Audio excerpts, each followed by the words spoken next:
the problem. And anyway, so that's kind of the current picture, current snapshot of what's going on.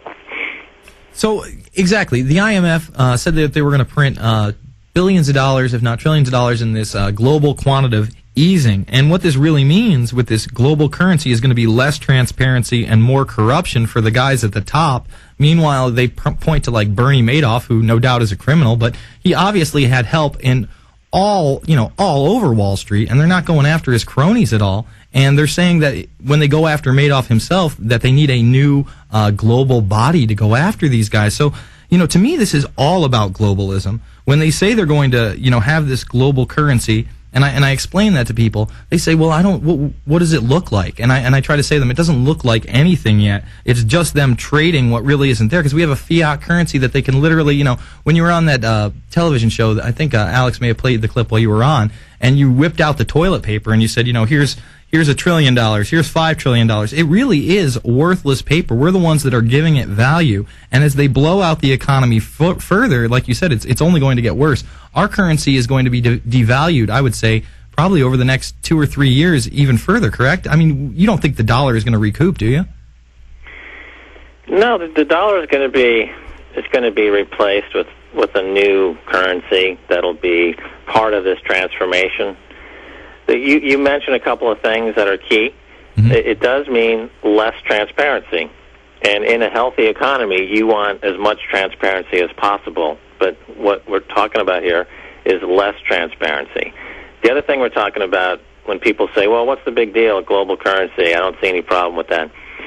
The problem is twofold. Number one, it leads to less competition, because one of the dynamics that makes the global economy work is that countries and corporations and people are competing with each other, and it leads to a meritocracy, if you will, that there's a certain amount of business Darwinism where the strongest survive.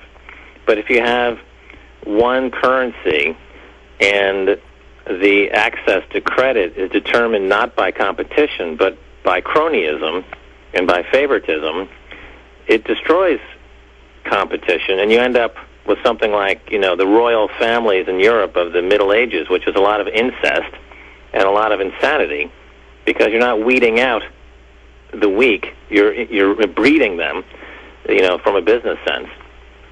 But the other thing to think about is, if in fact the credit is going to be awarded not based on merit but based on favoritism, really what we're talking about here are what I would call financial Jim Crow laws.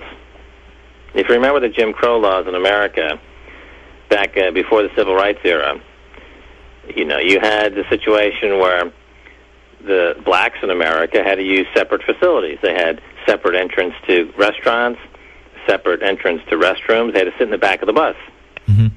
Well, basically, we're in a period of financial Jim Crow laws, where if you're not down with the administration, if you're not kowtowing to the administration, you're going to pay a lot more for your interest. And because everyone effectively is in debt, everyone's in debt. So the only question is, how much do you pay on your interest? Mm-hmm.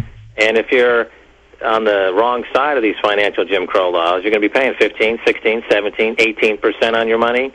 If it's a check cashing scheme in a city, you're paying 35% on your money, versus the people on the inside who are the masters, if you will, living in the big house. They're paying 1%, 0.5%. If you had a lot of money, you could, you borrow it from Japan now. Japan, the cost of borrowing money in Japan is less than 1%. It's less than 0.5%. But if you're an American and you go buy a car, the cost or you're out there using a credit card, you're paying 16, 17%. So why is it that for some people are able to borrow money at 0.5%, and other people have to pay 16, 17%? The only reason is because of these what I call these financial Jim Crow laws. They're being discriminated against, and this is leading to incredible tension in society, because people are realizing now that people don't want to be discriminated against. People don't want to be put in a ghetto, the debt ghetto. A virtual debt ghetto, paying usurious rates on their money, and having no way to escape the situation, having no way to escape their debt indebtedness, and this is leading to, of course, a lot of tension. Well, on the other side, I want to talk to you how we can escape this, how we can protect ourselves, what investments are good ones. We have Max Keiser. It's the InfoWarrior with Jason Bermas. PrisonPlan.tv, Infowars.com.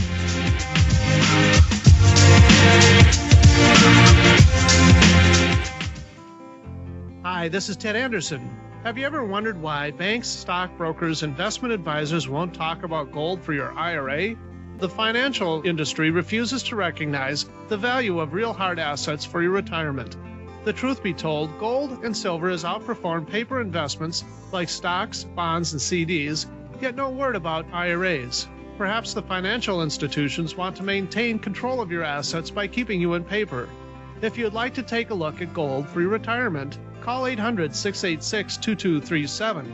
Don't get left behind by rising inflation and low return on your paper investments. Call 800-686-2237. Make sure that you secure your future. Call 800-686-2237. That's 1-800-686-2237. All right, we are back. The short segment with Max Keiser, then the long segment after this one. Max, I got to ask you, how can the average person, if they can't escape this, how can they prepare? How can they make the best of it? I mean, how can they survive during this financial crisis? What are the steps the average person can take to protect themselves from this? Well, there's two questions. One is, how to protect yourself, survive in this financial holocaust that we're involved with now. The other question is, how do you proactively try to restore some balance to the system? So let me, on the second point first, if I can, let me talk about this project that I'm starting. Actually, I announced this project for the first time on Alex Jones' show a couple of days ago. Mm-hmm. And so let me, if I can, give you some details on something I'm working on now, if that's okay. Yeah, of course. So I'm starting this new web enterprise, new website called Pirate My Film, and this is going to be another way, and I've been exploring this for a couple of years now, a few years, how to channel dissent.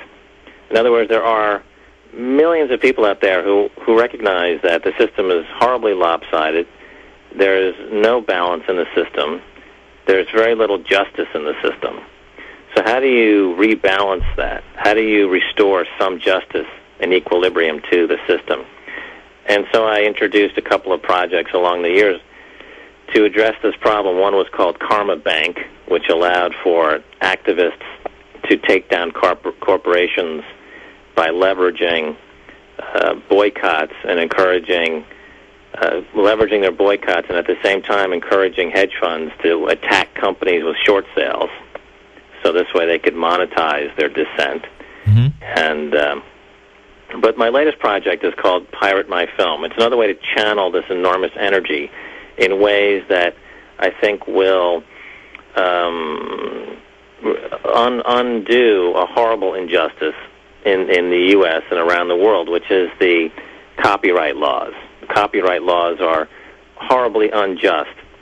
And even in your own experience, Jason, with your film Loose Change, which became really an era-defining film, you went right to the internet with that film, and you saw that it was tremendously important in raising people's awareness about a lot of very important issues.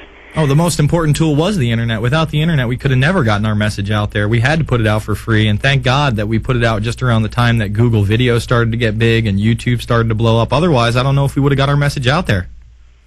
Right, and part of the reason why it is hard to get the message out there is because of these pernicious copyright laws that serve only the corporate agenda. and don't really serve the public agendas or the public domain. Now, with Pirate My Film, the idea is that instead of attacking the pirates, attacking the distribution possibilities of the Internet, this embraces the pirates, it embraces the possibility of the Internet. Filmmakers post their films to the site to raise money for their films, or they pre-sell what I call gold copies of their film. And a gold copy is entitled to some revenues at some point after the film is released to the pirate network. But in the meantime, what gold copies are doing, it's building up the potential for individuals to, when the budget of a film is met, to be debited in a group a small fee that goes to the filmmaker to make their film. And this is all being tracked on the website. So if you needed, for example, I just got contact, as a matter of fact, from the filmmaker before I came on your show. I was reading my emails.